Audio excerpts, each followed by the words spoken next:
ఈరోజు మనం ధ్యానించబోతున్న అంశము ప్రియమైనటువంటి వాళ్ళరా,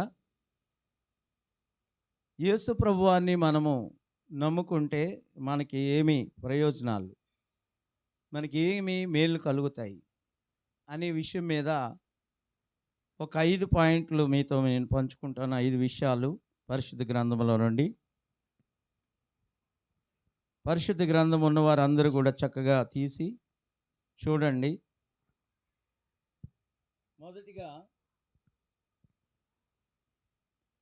యోబు గ్రంథము 22వ అధ్యాయం 21వ వచనం చదువుకుందాం. యోబు గ్రంథము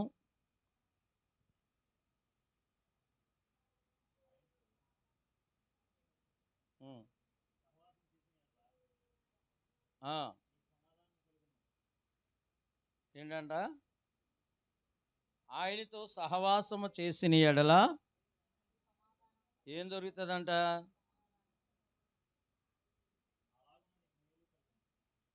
ప్రియమైనటువంటి వాళ్ళరా, యేసు ప్రభువుని నమ్ముకోవడం ద్వారా, యేసు ప్రభువుని ప్రార్థించడం ద్వారా మనకి మేలులు ఏంటి, ప్రయోజనాలు ఏంటంటే, మొట్టమొదటిది ఆయనతో సహవాసము చేసిన ఎడల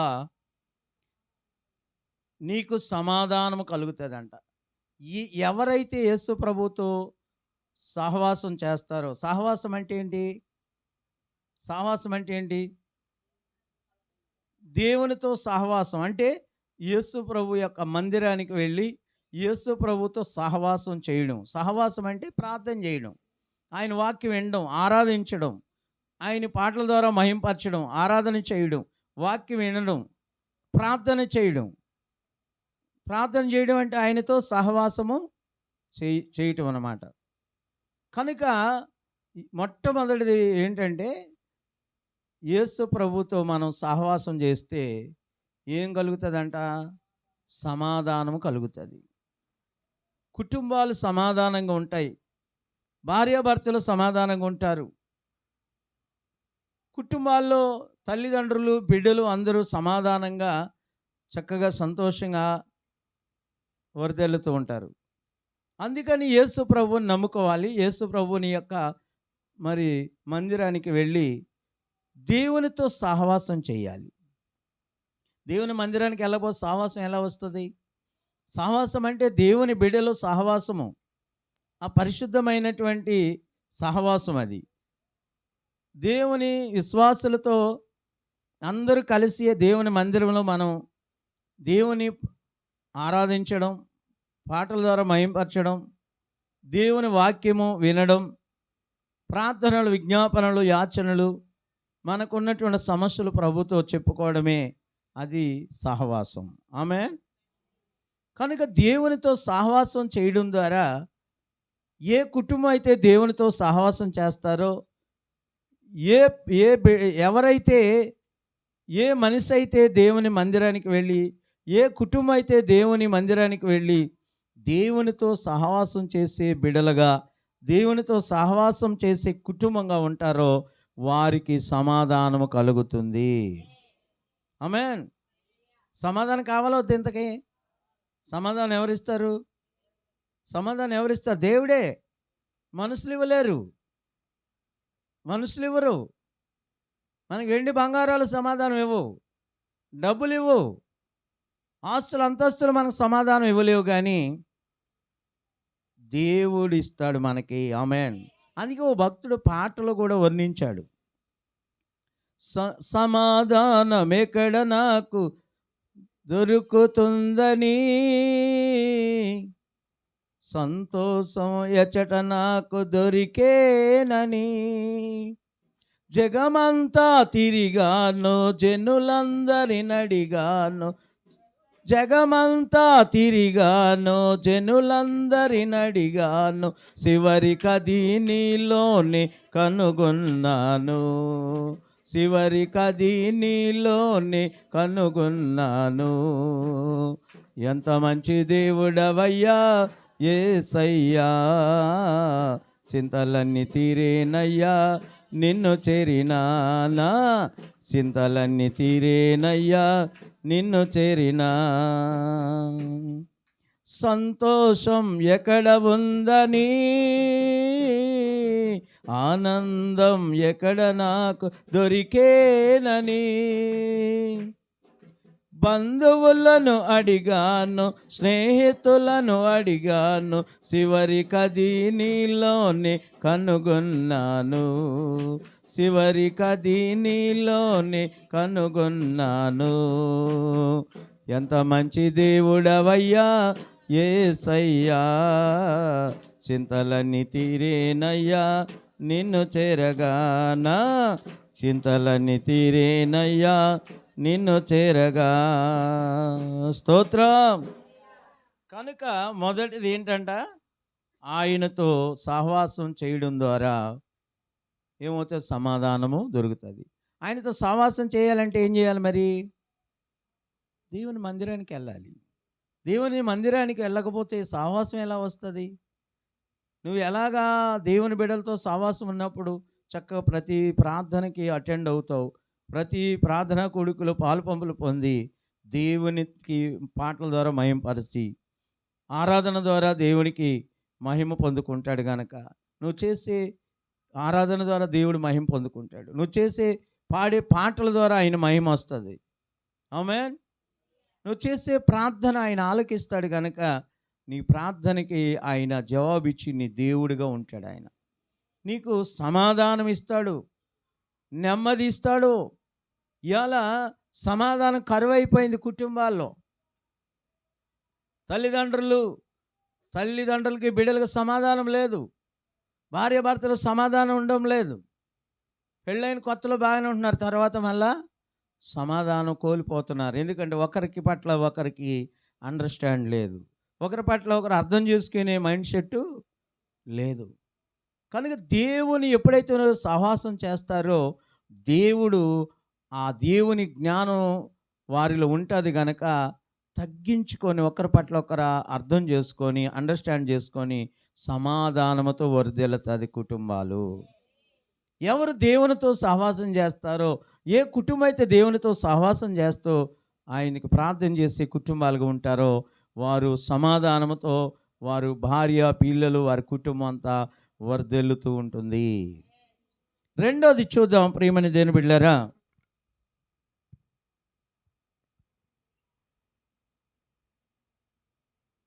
రెండోది ఏంటంటే దేవుని మాట వినాలి. చూడండి, ద్వితీయోపదేశకాండము 28వ అధ్యాయం 2వ వచనం త్వరగా.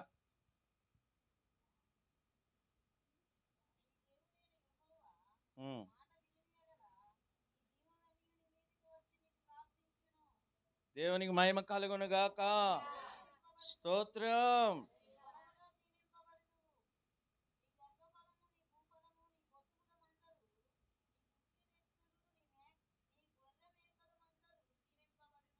దేవునికి మహిమ కలుగును గాక. ఒకటి, దేవునితో సహవాసం చేస్తే సమాధానం దొరుకుతుంది. రెండోది ఏంటంట, నీ దేవుడైన యెహోవా మాట వినిన ఎడల ఈ దీవెనలన్నీ నీ మీదకి వచ్చి నీకు ప్రాప్తించును. అంటే దేవుని దగ్గర, దేవుని సన్నిధికి వెళ్ళడం ద్వారా దేవుని మాటలు వింటావు. నువ్వు దేవుని వాక్యాన్ని వింటారు. కనుక దేవుని మాట ఎవరైతే వింటారో, దేవుని మాట విన్నవారు ఏమవుతారంట, దేవుని అక్కడ అదే చెబుతున్నాడు, నీ దేవుడైన యెహోవా మాట వినిన ఎడల ఏం చేయాలంట, వినాలి. నీ దేవుడైన యెహోవా మాట వినిన ఎడల, ఇంతకీ నీ దేవుడైన యెహోవా అంటే ఎవరు? ఈ సృష్టి అంతటికి అధికారి అయిన దేవుడు. ఆయన నిన్ను ఆయన పోలికలో చేసుకున్న దేవుడు, ఆయన ఆత్మను నీకు ఇచ్చిన దేవుడు, ఈ సృష్టి అంతటికి సృష్టికర్త అయిన దేవుడు. ఆయన ఈ సృష్టి అంతటికి ఆధారభూతుడు. ఈ సూర్య చంద్రులు, ఆకాశము, భూమి మీద ఉన్న సమస్తము కూడా ఆయన నోటు వాక్కుతో కలుగు చేసిన మహనీయుడు. ఆయనే సర్వశక్తి గల యెహోవా, ఆయనే సైన్యములకు అధిపతి యెహోవా. ఆయన ఏం చేయాలంటే ఆయన మాట వినాలి. ఆయన మాట వినాలంటే ఏం చేయాలి? నువ్వు దేవుని సన్నిధికి వెళ్ళాలి. నీ దేవుడైన యెహోవా మాట వినిన ఎడల ఈ దీవెనలన్నీ నీ మీదకి వస్తాయంట. ఏ బిడ్డ అయితే దేవుని మందిరానికి వెళ్ళి దేవుని మాట వింటారో వారికి దీవెనలు కలుగుతాయంట. ఏ దీవెనలు ఇక్కడ? ఈ దీవెనలన్నీ వారికి కలుగును అని ఉంది. నీ మీద నీకు ప్రాప్తించును అంటున్నాడు అక్కడ. ఎవరైతే ఆయన మాట వింటారో వాళ్ళకి ప్రాప్తిస్తాయి ఈ దీవెనలన్నీయు. ఏంటి ఆ దీవెన లెక్కేసుకుంటే అక్కడ ఒకటి లెక్కేసుకోండి, ఒకటని 1, 2 లెక్కేసుకుంటే ఒకటి ఏంటంట, నీవు పట్టణంలో దీవించబడతావు. నువ్వు పట్టణంలో ఉన్నా, అక్కడ నువ్వు వ్యాపారం చేస్తున్నా, చేతి పని చేసుకుంటున్నా, ఉద్యోగం చేసుకుంటున్నా, నువ్వు ఏది చేసుకున్నా నువ్వు పట్టణంలో ఉన్నా దీవించబడతావు. పొలంలో దీవించబడతావు. అంటే నువ్వు పొలం పని చేసుకుంటున్నావేమో, ఒకవేళ ఆ పొలం వేసుకున్న నీ పొలంలో కూడా నీవు దీవించబడతావు.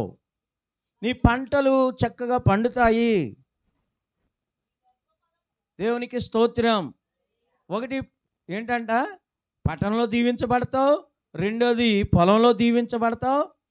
నీ గర్భఫలము కూడా నీ గర్భఫలం దీవించబడుతుందంట. అంటే నీ గర్భఫలం అనగా నీకు పుట్టిన బిడ్డలు, సంతానము వర్ధిల్లుతారు, దీవించబడుతూ ఉంటారు వాళ్ళు.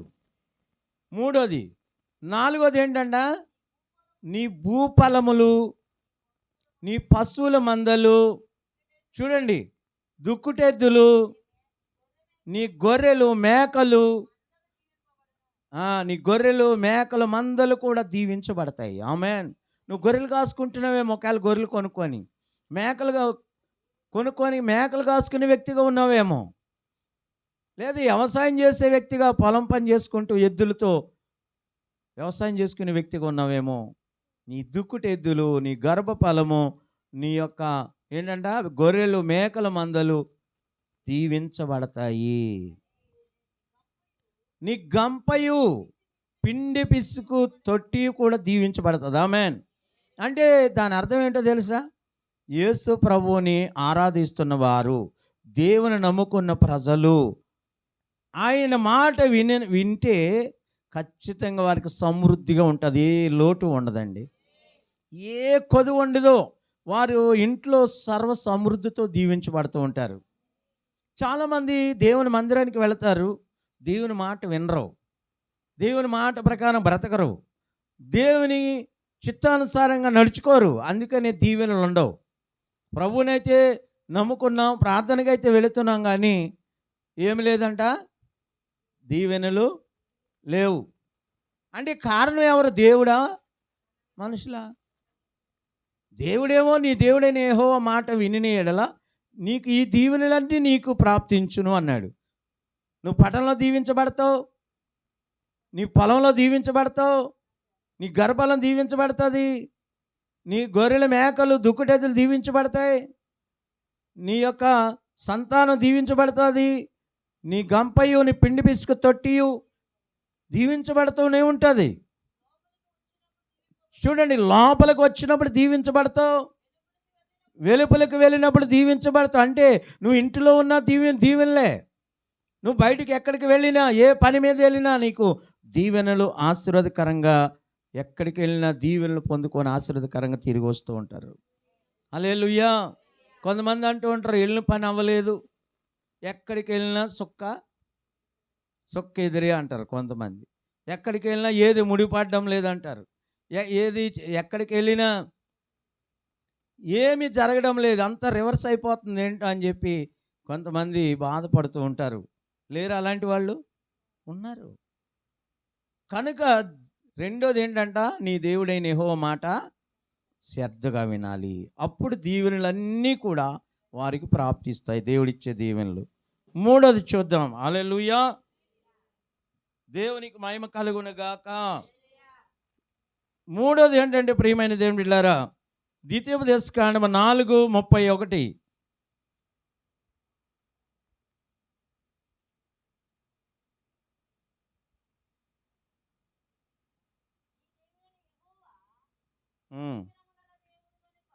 దేవునికి స్తోత్రం. నీ దేవుడైన యెహోవా కనికరము గల దేవుడు గనుక నిన్ను చెయ్యి విడువడు. నిన్ను నాశనము చేయుడు. దేవునికి స్తోత్రం. ప్రియమైన దేవుని బిడ్డలారా, మూడోది ఏంటంటే, నువ్వు నువ్వు ప్రేమిస్తున్న దేవుడు, నువ్వు ఆరాధిస్తున్న దేవుడు కనికరము కలిగిన వాడంట. ఆయన కఠినాత్ముడు కాదు, నాశనం చేసేవాడు కాదంట. చూడండి ఎంత గొప్ప దేవుడు అంటే, ఆయన కనికర సంపూర్ణుడు. హల్లెలూయా. కనికర పూర్ణుడు. ఆయన కనికరం ఎప్పుడు కూడా ఆయన ప్రేమించే వారిని, ఆయనకు ప్రార్థన చేసే వారి మీద, ఆయన మాట వినేవారి మీద, ఆయన ప్రార్థించి ఆయన సన్నిధికి వెళ్ళి మొరపెట్టే వారి పట్ల ఖచ్చితంగా కనికరము చూపే దేవుడు. ఆయన కనికరం ఎల్లప్పుడూ ఉంటుందంట. కొంతకాలం ఉండి ఆగిపోయేది కాదు ఆయన. అందుకని ఆయనకు ఒక పేరు కూడా ఉంది. ఏం పేరు? కనికర పూర్ణుడు. కనికర పూర్ణుడు. కరుణ సంపన్నుడు కూడా ఆయన. హల్లెలూయా. ఆయన ఇంకా చాలా ఉన్నాయి ఆయనకి బిరుదులు. కనుక ఆయన కనికరము గల దేవుడు కనుక నీ చెయ్యి విడువుడంట. దేవుని మహిమ కలుగునుగాక. ఆయన ఎప్పుడు నీ చెయ్యి విడిచిపెట్టే దేవుడు కాదు. చూడండి, కొన్నిసార్లు పిల్లలు ఏం చేస్తారు? ఎత్తుకుంటే ఏమవుతారు? జారిపోతూ ఉంటారు. జారిపోతున్నప్పుడు ఏం చేస్తుంది ఆ తల్లి అంటే, కొన్నిసార్లు చెయ్యి పట్టుకొని నడిపిస్తానికి ట్రై చేస్తుంది పిల్లల్ని. అంతేనా? పిల్లలు ఏం చేస్తారు? కొన్నిసార్లు ఎత్తుకుంటే ఉండరు, జారిపోతూ ఉంటారు. కనుక ఆ చెయ్యి పట్టుకొని నడిపించడానికి ప్రయత్నం చేస్తూ ఉంటారు. అంటే దేవుడు కూడా కనికర జారిపోతున్నాడని ఆ పిల్లల తల్లి, ఏ తల్లిని విడిచిపెడుతుందా? వదిలేసి వెళ్ళిపోద్దా? లేదా నేలకేసి కొడుతుందా?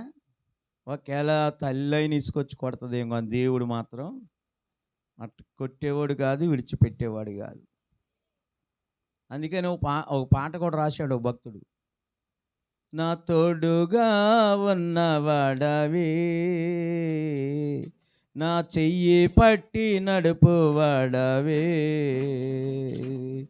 నా పక్షమున నిలుచువాడవే, నీవే ఇవము నీవే యేసయ్యా, నా దైవము నీవే యేసయ్యా, నా ధైర్యము నీవే యేసయ్యా, యేసయ్యా, యేసయ్యా, కృతజ్ఞతాస్తుతులు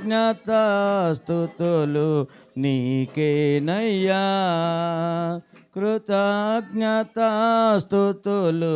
నీకేనయ్యా, నాచుగా ఉన్నవాడవే, నా చెయ్యి పట్టి నడుపువాడవే. స్తోత్రం. ప్రతి దానికి పాటలు రాశారండి భక్తులు. ఒక్కొక్క మాటకి ఒక్కొక్క పాట ఉంది. దాని అర్థం పాడుతూ ఉంటే జన్మ తరించకపోతూ ఉంటుంది అన్నమాట. ఇంకా చాలా ఈ 2 చరణాలు ఉంటుంది ఈ పాటలో. దేవునికి మహిమ కలుగునుగాక. ఆయన కనికరము గల దేవుడు గనుక నీ చెయ్యి విడిచిపెట్టే దేవుడు కాదు. నువ్వు ఒకసారి మనం విడిచిపెడతాం కానీ ఆయన చెయ్యి విడిచిపెట్టే దేవుడు కాదు. మీరు గుర్తుపెట్టుకోండి, కొన్నిసార్లు ఒక మనిషి బాగా బావిలో ఉన్నాడు అనుకోండి, బావిలో పడిపోయాడు అనుకుందాం. బావిలో పడిపోయిన మనిషికి పైన ఏం చేస్తారు? పైన ఉన్న మనిషి చెయ్యిస్తాడు. ముందు ఇప్పుడు సడన్గా వెళ్ళిపోతున్నాడండి. ఎవరో ఒక వ్యక్తి మంచినీళ్ళు ముంచుకుందామని ముంచబోయి పడిపోయాడు. ఆ కేకలు పెడతా ఉన్నాడు. కొంచెం ఏదో వినబడింది ఆ దారిని పక్కన వెళుతున్న మనిషికి. ఆ మనిషిలు ఏం చేస్తా? అప్పుడు తాళ్ళు ఉంటాయా? ఇంటికి వెళ్ళి తాడు చేస్తాను ఆగురా బాబు అంటే ఈ లోపల మునిగి లోన చస్తాడు, ఊపిరాడికి చేస్తాడు. కనుక ముందు ఏం చేస్తాడు? వెంటనే చెయ్యడానికి ఇష్టపడతాడు.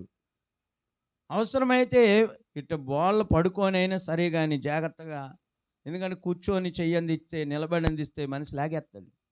గుర్తుపెట్టుకోండి, బావిలో ఉన్న మనిషి ఇలా నిలబడి కానీ మనం కూర్చొని కానీ చెయ్యిస్తే లోపల ఉన్నవాడు బరువు ఉంటాడు కానీ పైన ఉన్నవాడు ఈజీగా లాగేస్తాడు. గుర్తుపెట్టుకోండి, ఎప్పుడు కూడా కూర్చొని కానీ మనం నిలబడి కానీ ఎవ్వరూ చెయ్యవ్వకండి. ఏం చేయాలి? అవసరమైతే వాళ్ళు పడుకొని చక్కగా మనసంతా ఒడ్డు నుండి అటు వెనక పక్క తలకాయ చెయ్యి మాత్రమే బావిలో ఉంచాలి. అప్పుడు చెయ్యి అందిస్తే వాళ్ళు వీళ్ళంత వరకు, లేదంటే మన చొక్కైనా ఏదైనా తీసి ఇడిచి చొక్కా చక్కగా అందిస్తే అది పట్టుకొని జాగ్రత్తగా లాగడానికి ప్రయత్నం చేయాలి. ఎందుకు ఈ విషయాలు చెప్తానంటే, అలాగా ఒక మనిషి అలాగే అన్నయ్య పడిపోతే తమ్ముడు చెయ్య ఇద్దామని చెప్పి పిల్లలు ఆడుకుంటూ వెళ్ళిపోయి ఆ నీళ్ళలో గోతులు పడ్డాడనమాట. దూకారు. దూకంగానే పెద్దోడు బాగా బలంగా ఉన్న పిల్లోడు వెళ్ళి దూకాడు. ఆడు దూకిన దూకత్వంలో ఏమైందంటే బాగా లోతులోకి వెళ్ళిపోయాడు. వీళ్ళు పైకి రాలేకపోతుంటే పాపం తమ్ముడు ఏం చేశాడంటే భయం వేసి కేకలు పెడతా ఉన్నాడు ఆ దూకినోడు. తమ్ముడు ఏం చేశాడంటే గబుక్కన యుద్ధం పాపం అన్నయ్య కదా అని, పిల్లలందరూ పారిపోతుంటే తమ్ముడు ప్రాణం ఊరుకోలేక అన్నయ్య కదా అని సహాయం చేద్దామని ఏం చేశాడంటే మనోడు కూర్చొని చెయ్యి ఇవ్వడానికి ప్రయత్నించాడు. ఆడ కింద నీళ్ళలో ఉన్నాడేమో ఉటాగున్నాడు, ఈ పైన ఒడ్డు నుండి చెయ్యి ఇచ్చినోడేమో కొద్దిగా బక్కగా ఉన్నాడు, చిన్నోడు. ఈ చెయ్యి ఎప్పుడైతే ఇచ్చాడో కూర్చొని పట్టుకొని లాగుతాడేమో పైకని ఆస్తాడు, గట్టి పట్టుకున్నాడు 2 చేతులతో ఈ చెయ్యిని. ఈడెళ్ళి కింద పడ్డాడు. ఈడు పడిపోయి ఈడేం చేశాడు, పడతంలోని కిందకి బాగా లోతులోకి వెళ్ళిపోయి కింద ఒక కొయ్యి లాంటిది ఏదో చెట్టు మొద్దు ఉంటే ఆ మొద్దు గుచ్చుకుపోయాడు. ఈడు మాత్రం ఇలాగ అనుకుంటా కొద్దిగా ఉటాగా ఉన్నాడు కానీ కొంచెం ఇలాగ ఈదుకుంటూ చాలా పైకి పెట్టుకొని కేకలు పెడుతున్నాడు. పిల్లోడు తమ్ముడు కిందకి పడతంలో లోనకి పోయి ఆ లోపల కొయ్యి లాంటిది ఉంటే చెట్టు మొద్దు గుచ్చుకుపోయి మనోడు అక్కడే ప్రాణం పోయింది.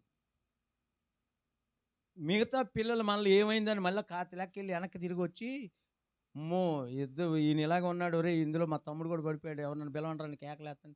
వెళ్ళి రోడ్డు అమ్మట వెళ్ళి వాళ్ళని ఒకరిని పిలుచుకొని వచ్చి పెద్ద ఆయన వచ్చి వెళ్ళి గబుక్కని దూకి ఈత కొట్టుకుంటూ వెళ్ళి ముందు ఈ పిల్లోడిని, పెద్ద అబ్బాయి ఉన్నాడు కదా ఇలా ఈత కొట్టుకుంటూ ఉన్న పిల్లోడిని ముందు బయటికి ఒడ్డుకి ఎక్కించేసి పైకి వేసేసి ఆ పిల్లోడిని ఆ లోపల పిల్లోడు ఉన్నాడని లోపలికి ఈత కొట్టుకుంటూ వెళ్తే కనపడలా. ఉన్నాడని చెప్పని లాస్ట్కి వెళ్ళి చూస్తే బాగా లోతులో కొయ్యి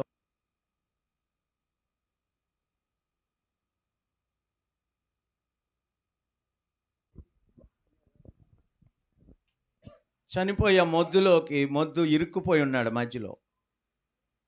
వెంటనే తీసుకొని పాపం బయటికి తీసుకొచ్చి ఒడ్డున పెట్టాడు, కానీ అప్పటికే చనిపోయే ఉన్నాడు. కనుక ఎప్పుడు కూడా కూర్చొని కానీ నిలబడి చెయ్యకూడదు. ఇది గుర్తొచ్చింది కాబట్టి చెప్తున్నా ఈ సన్నివేశం.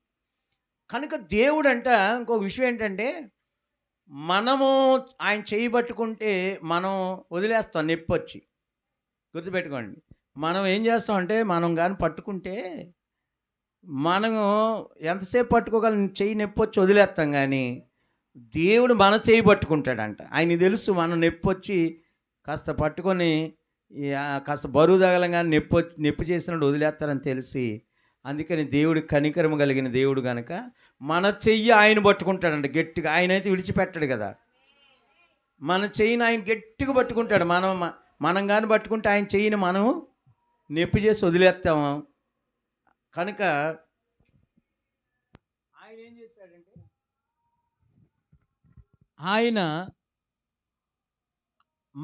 మనం ఆయన పట్టుకోవడం కాదు, కానీ మన చెయ్యి ఆయన పట్టుకొని నడిపించే దేవుడంట. చూడండి ఎంత గొప్ప దేవుడో. మనం పట్టుకుంటే ఇచ్చిపెట్టేస్తామన్న సంగతి ఆయనకి తెలుసు. కనుక ఆయనే మనల్ని పట్టుకొని ఏ క్షణంలో అయినా ఆయన మన చెయ్యి పట్టుకొని నడిపించే దేవుడు. ఎందుకు? కనికరము ఉంది కనుక మన పట్ల. ఆయన ప్రేమిస్తున్నాం కనుక, ఆయన ఆరాధించే బిడ్డగా, అయ్యో నా బిడ్డ, నేను ఆయన్ని పట్టుకోవాలి, ఆయన పట్టుకొని నడిపించాలి. కొన్నిసార్లు పడిపోతారు వాళ్ళు, ఏ విషయంలో పడిపోతారు అని ఆయన పట్టుకొని నడిపించి మనల్ని మన జీవితంలో ఆయన మన బ్రతుకుని మన జీవితాన్ని నడిపించి మన కుటుంబాన్ని నడిపించే వ్యక్తిగా ఉన్నాడు. మన చెయ్యి పట్టి మన కుటుంబాన్ని పట్టుకొని నడిపించే దేవుడిగా ఉన్నాడు. దేవునికి స్తోత్రం.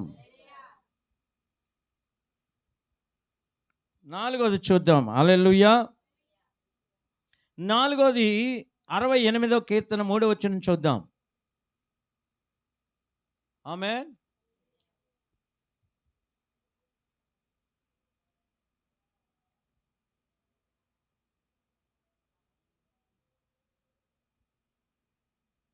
అరవై 68:3.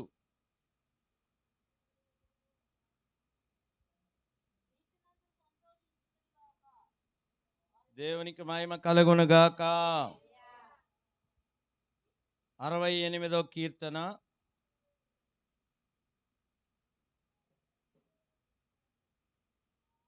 3వ వచనం.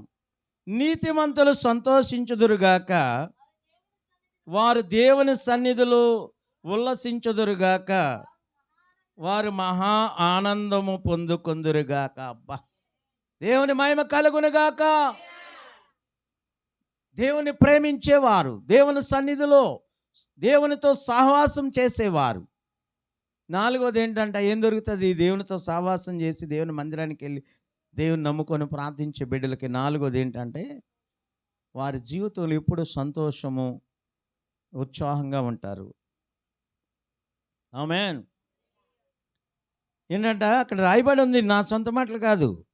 68వ కీర్తన 3వ వచనంలో, నీతిమంతులు సంతోషించుదురుగాక, వారు దేవుని సన్నిధిని ఉల్లసించుదురుగాక, వారు మహా ఆనందము పొందుకొందురుగాక.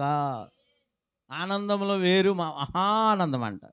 ఆనందం వేరు, మహా ఆనందం. ఏమండి, ఆనందం కంటే ఇంకా గొప్పది. మహా అంటే చాలా గొప్ప ఆనందం. ఈనాడు సంతోషం ఉందా?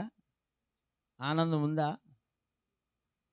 సంతోషం లేదు ఈనాడు బ్రతుకుల్లో. కుటుంబాల్లో సంతోషం కరువైపోతూ ఉంది, సమాధానం కరువైపోతూ ఉంది, ఆనందం కరువైపోతుంది. ఏదో సమస్యలు కుటుంబాల్లో,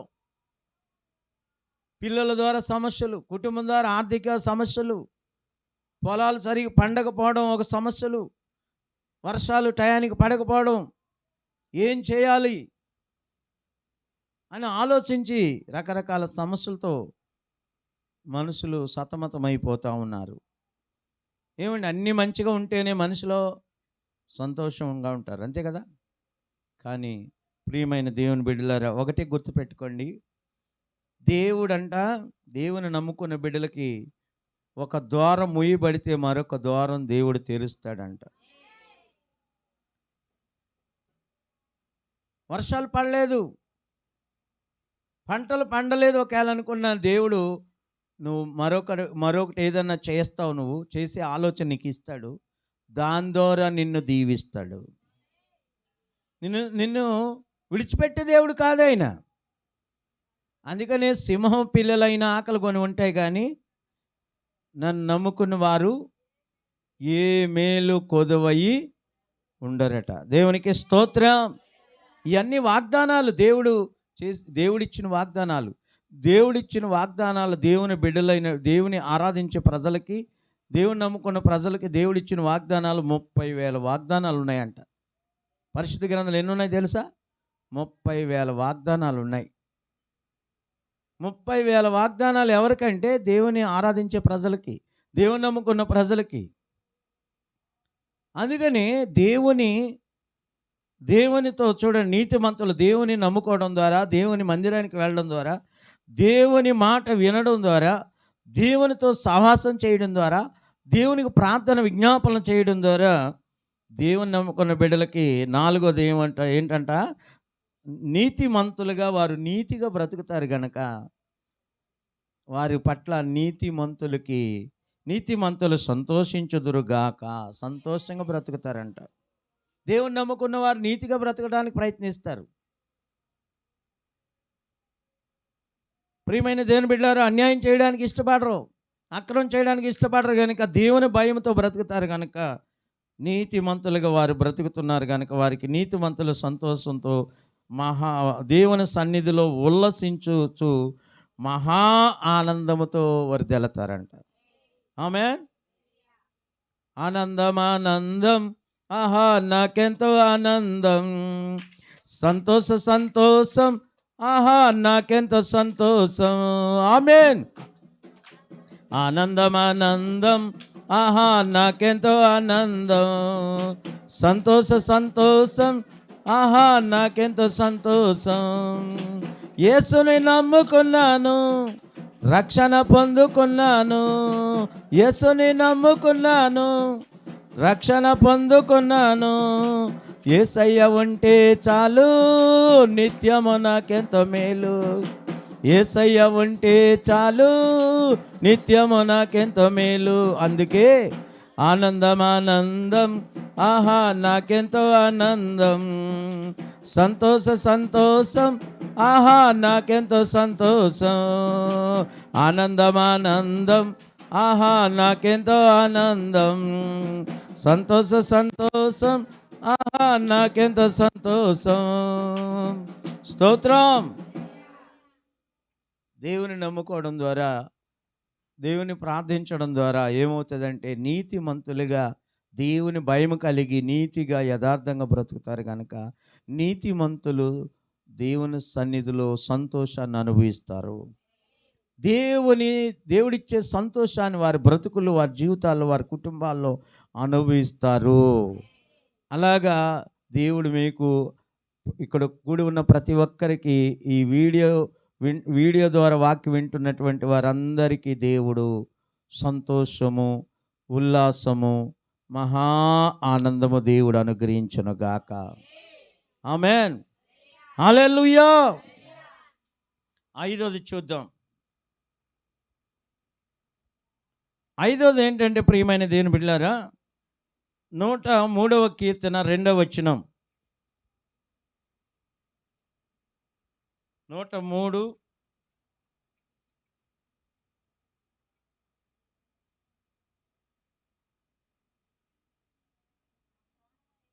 దేవునికి స్తోత్రం. ఐదోది ఏంటంటే, ఐదో పాయింట్ ప్రియమైనటువంటి వారులారా, నా ప్రాణమా యెహోవాను సన్నతించుము, ఆయన చేసిన ఉపకారములో దేనిని మరువకము. దేవునికి స్తోత్రం. చాలా జాగ్రత్తగా వినాలి వాక్యం. ఒకటి ఏంటంట, మొదటిది ఏంటి, ఆయనతో సహవాసం. ఆయనతో సహవాసం చేస్తే ఏం దొరుకుతుంది? సమాధానం దొరుకుతుంది. రెండోది ఏంటంట, మర్చిపోయారు అప్పుడే. దేవునికి స్తోత్రం. మొదటిది ఆయన మాట, ఆయనతో సహవాసం చేయడం ద్వారా సమాధానం ఇస్తాడు. రెండోది ఆయన మాట వినాలి. ఆయన మాట వినేవారిగా ఉండాలి. ఆయన మాట వినిన వారికి నీ దేవుడైన యెహోవా మాట విని ఎడల ఏమవుతాయంట, ఈ దీవెనలన్నీ నీ మీదకి వస్తాయి అన్నాడు. మూడోది కనికరము కలిగిన దేవుడు. ఆయన కనికరము నీ మీద, నీ కుటుంబాల మీద, మనందరి కుటుంబాల మీద ఉన్నాయి కనుక కనికరము కలిగిన దేవుడు చెయ్యి విడువని దేవుడుగా ఉండి నడిపిస్తాడు. ఆయన నమ్ముకున్న ప్రతి కుటుంబాన్ని చేయి పట్టి నడిపించే దేవుడిగా ఉన్నాడు. హల్లెలూయా. నాలుగోది ఏంటంట, సంతోషం. దేవుని నమ్ముకొని ఆయన సన్నిధిలో వర్ధిల్లే బిడ్డలు దేవుని భయము భక్తి కలిగి ఉంటుంది కనుక నీతిమంతులుగా తీర్చబడి నీతిమంతులుగా యథార్థవంతులుగా ఉంటారు కనుక వారు జీవితాల్లో, వారి కుటుంబాల్లో సంతోషము, ఉల్లాసము, ఆనందముతో వర్ధిల్లే కుటుంబాలుగా ఉంటాయి. ఐదోది, నా ప్రాణమా యెహోవాను సన్నతించుము. ఆయన చేసిన ఉపకారములు దేనిని కూడా ఏం చేయకూడదు, మనం మర్చిపోకూడదు. ఇవన్నీ పొందుకుంటూ దేవుని నమ్ముకున్న బిడ్డలు దేవుడు చేసిన ప్రతి మేలుని ఏం చేయాలా? ఆయన ఎన్నో చేస్తూ ఉన్నాడు కదా. సమాధానం ఇస్తున్నాడు. ఆయన కనికరము మన పట్ల, మన కుటుంబాల పట్ల ఉన్నాయా లేదా? ఎంతోమంది 2020లో, 2021లో, 2022లో చనిపోయారు కరోనా వైరస్ పట్ల. దేవుడు మహాకృపను బట్టి ఆ వైరస్ ప్రభావం నుంచి దేవుడు తప్పించాడు. ఎన్నో రుగ్మతులు ఎన్నో అనారోగ్యాలు, ఎన్నో రోగములు, హార్ట్ స్ట్రోక్లు, బ్రెయిన్ స్ట్రోక్లు, పెరల్స్, థైరాయిడ్స్, క్యాన్సర్, హెచ్ఆర్, షుగర్లు, బీపీలు, ఐబీపీలు వల్ల ఎంతోమంది చనిపోతూ ఉన్నారు. అయినా మనం సజీవు లెక్కలు ఉన్నామంటే అది దేవుని మహా కృపే. ఆమేన్. కనుక దేవుని నమ్ముకున్నప్పుడు ఇవన్నీ మనం పొందుకుంటూ దేవుని మర్చిపోకూడదట. దేవుడు చేసిన మేళ్ళు అసలు మర్చిపోకుండా ఏం చేయాలంట? ఏం చేయాలి మనం? నా ప్రాణమా యెహోవాను సన్నతించుము, ఆయన చేసిన ఉపకారములో దేనిని మరొకము. దావీదు మహారాజు అంటున్నాడు ఈ మాట. గొర్రెలు కాసుకుంటున్నటువంటి దావీదుని ఏ స్థాయికి తీసుకెళ్ళాడు? ఐగుప్తు దేశానికే, ఇజ్రాయెల్ దేశానికే రాజుగా చేశాడు దావీదుని. దావీదునేమో ఇజ్రాయెల్ దేశానికి రాజుగా చేశాడు 40 సంవత్సరాలు. 1 సంవత్సరం కాదు, 2 సంవత్సరాలు కాదు. ఆయన దేవుడు ఎన్ని సంవత్సరాలు రాజుగా నియమించాడు తెలుసా? ఎన్ని సంవత్సరాలు రాజుగా ఉండేటట్టు చేశాడు తెలుసా? దావీదు ఇజ్రాయెల్ దేశం మీద, ఇజ్రాయెల్ ప్రజలకి 40 సంవత్సరాలు రాజుగా ఉన్నాడు. అలాగనే యోసేపు కూడా ఐగుప్తు దేశానికి రాజుగా చేశాడు దేవుడు. ఆమేన్. కనుక ఆయన చేస్తున్న మేలు ఎప్పుడు? అందుకని దావీదు అంటున్నాడు, దేవా, తన ప్రాణంతో చెప్పుకున్నాడు, నా ప్రాణమా యెహోవాను సన్నతించు.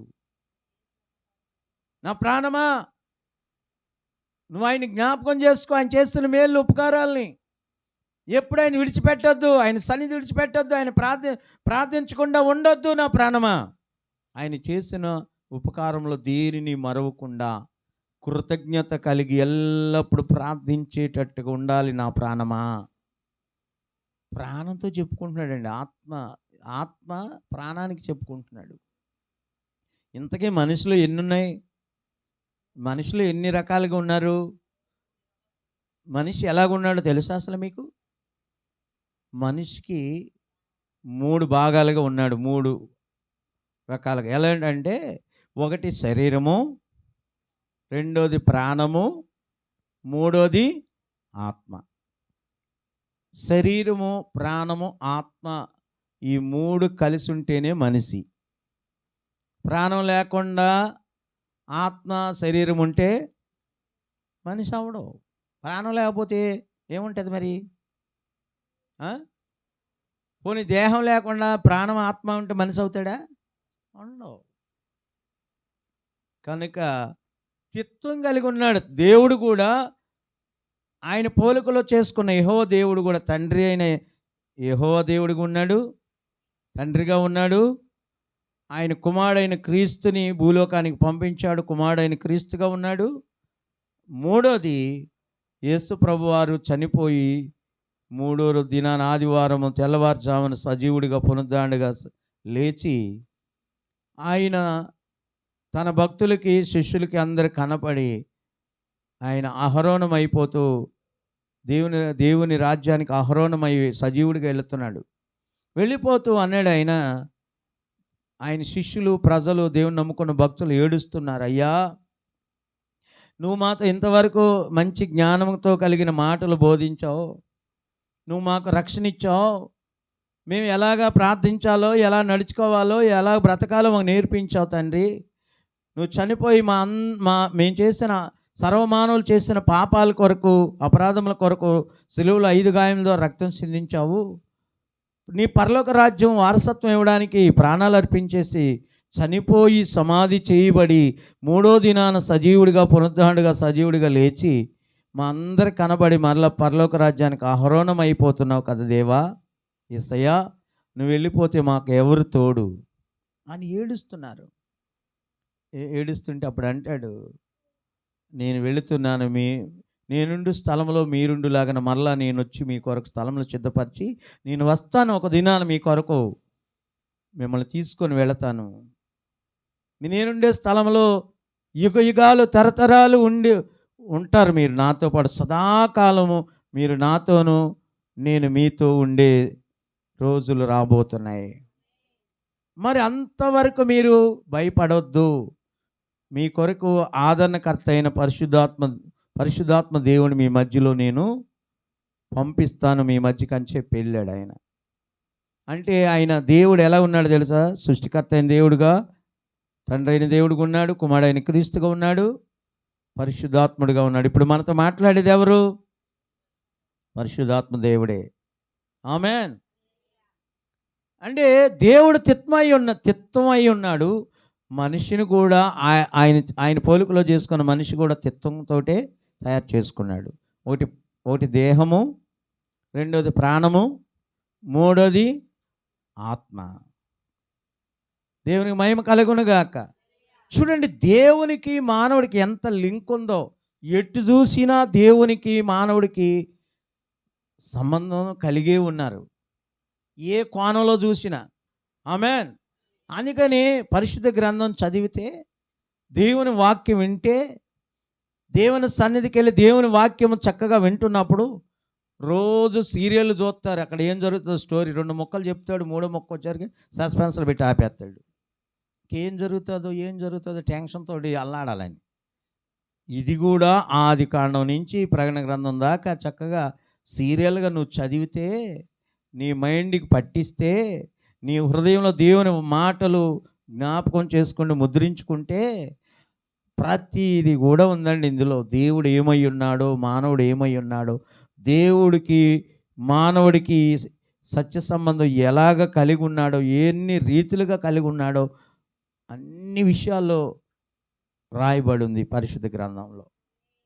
కనుక దేవుని నమ్ముకోవడం ద్వారా, దేవుని ప్రార్థించడం ద్వారా మనము 5 రకాల ప్రయోజనాలు చూసాం. మనం ఇప్పుడే తెలుసుకున్నాం. ఆమేన్.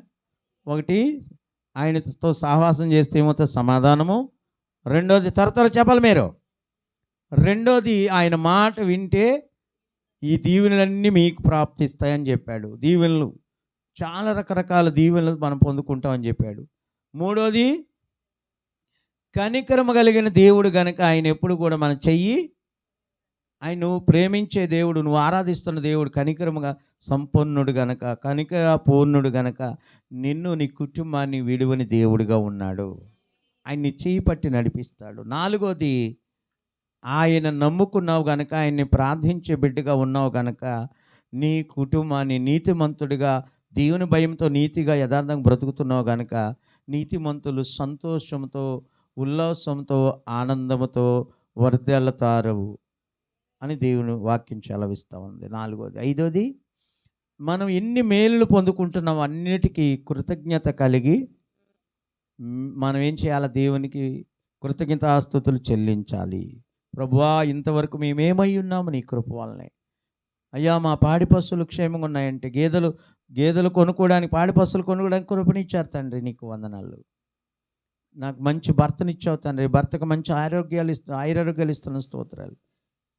నా భార్యకి మంచి ఆయురారోగ్యాలు ఇస్తున్న స్తోత్రాలు. నా బిడ్డలకు మంచి ఆయురారోగ్యాలు ఇస్తున్న స్తోత్రాలు. నా కుమారుడు కోడళ్ళని మంచి ఆయురారోగ్యాలు ఇస్తున్న స్తోత్రాలు. చిన్న కుమార్తె అల్లుని కాసి కాపాడి మంచి ఆయురారోగ్యాలు ఇస్తున్న స్తోత్రాలు. మా బంధువులు, మా స్నేహితులు, మా గ్రామ ప్రజల్ని, మా ప్రాంత ప్రజలు, మండల ప్రజలు, మా జిల్లా ప్రజలు, రాష్ట్ర ప్రజలు, మా దేశ ప్రజల్ని, దేశ నాయకుల్ని అందరినీ మీరు కాపాడుతున్నందుకు స్తోత్రాలు అని మనం ఏం చేయాలి? ఆయన చేస్తున్న మేలుకి మరిచిపోకుండా, ఆయన చేస్తున్న ఉపకారాలని మరువకుండా దావీదు వలె మనం కూడా, నా ప్రాణమా యెహోవాను సన్నుతించు, ఆయన చేసిన ఉపకారములు దేన్ని మర్చిపోవద్దని దావీదు ఎలాగే తన ప్రాణంతో చెప్పుకున్నాడో మనం కూడా అలాగ ఉండాలని ప్రభు కోరుకుంటున్నాడు. అలా ఉంటే ఖచ్చితంగా మిమ్మల్ని, మీ కుటుంబాలను, మనందరినీ ప్రభువు ఆయన కృపలో ఇంకా ఇలాంటి గొప్ప ఆశీర్వాదాలు, దీవెనలు, సంతోషము, ఉల్లాసము, ఆనందము, సమాధానము ఎల్లప్పుడూ దేవుడు మనందరికీ దయచేయునుగాక. అలాగే నీ కుటుంబ ప్రార్థన ఏర్పాటు చేసుకున్న బిడ్డలకి, కుటుంబానికి దేవుడు దయచేయునుగాక. ఈ వాక్యం మరి యూట్యూబ్ ఛానల్లో ఈ వాక్యం వింటున్న ప్రతి కుటుంబము, ప్రతి బిడ్డ దేవుడు దీవెనలు, ఆశీర్వాదాలు ఇవన్నీ కూడా దేవుడు వారికి కూడా దయచేసి దీవించునుగాక. ఆమేన్, ఆమేన్. కొద్ది మాటలు దేవుడు మీ హృదయాలు ఫలింపజేసి, దీవించి వర్ధిల్ల చేసి ఆయన కృపలో వర్ధెల్లు చేయునుగాక. ఆమేన్. మహోన్నతుడా, మహాగణుడా, దయగలిగిన తండ్రి, ప్రేమా స్వరూపుడు అయిన మా యేసయ్య, ఇంతవరకు నాయన నీ అమూల్యమైన శక్తి కలిగిన జీవం కలిగిన వాక్కులతో తండ్రి నిన్ను నమ్ముకోవడం ద్వారా, నిన్ను ఆరాధించడం ద్వారా, నీ మందిరానికి వెళ్ళి ప్రభువా నిన్ను స్తుతించడం ద్వారా, నీకు ప్రార్థించడం ద్వారా నాయన ఒక ఎన్నో ఉన్నాయి ప్రభువా నీ పరిశుద్ధ గ్రంథంలో. ఒక 5 విషయాలు తెలుసుకోవడానికి. ఒకటి, నాయన నీతో సహవాసం చేస్తే సమాధానం దొరుకుతుందని. రెండోది ప్రభువా నాయనా నీ మాట వినినట్లయితే గొప్ప దీవెనలు, ఈ దీవెనలన్నీ మీరు పొందుకుంటారు అని మీ మీదకి వచ్చి మీకు ప్రాప్తిస్తాయి అన్నావు.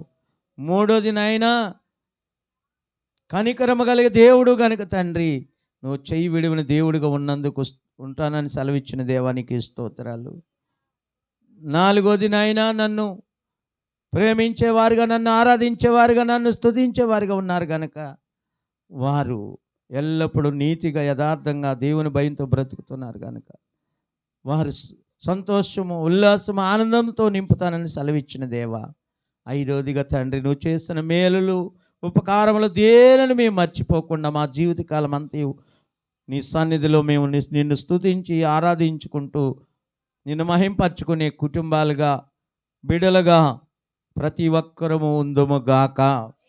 ఈ కుటుంబస్తులను, కూడి వచ్చిన ప్రజలను, శ్వాస బిడ్డలను, మా ప్రాంత ప్రజలు, మా మండల ప్రజలు, మా జిల్లా ప్రజలు, మా రాష్ట్ర ప్రజలు, మా దేశ ప్రజలు, ఈ వాక్యం వింటున్న ప్రతి ఒక్కరు కూడా అట్టి కృపలో వర్ధిల్లుదురుగాక.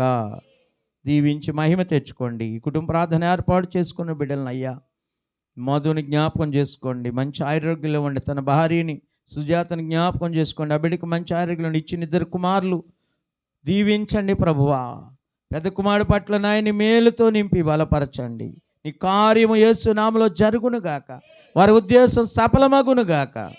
దీవించి నీ సహాయాన్ని అందించమని వారికి ఇచ్చిన పాడి పశువులు దీవించండి అయ్యా. చేతి పనులు, కూలి పనులు, వ్యవసాయ పనులు, అన్ని విషయాలు, రాకపో ప్రయాణాల్లో, నిద్ర సమయాల్లో, అన్ని విషయాల్లో ప్రభువా బిడ్డలను దీవించి ఆశ్రయించి ఆయురారోగ్యాలు నింపి బలపరచమని ఇచ్చిన గృహమును బట్టి నీకు వందనాలు. వారికి ఇచ్చిన సమస్తమును బట్టి నీకు స్తోత్రాలు.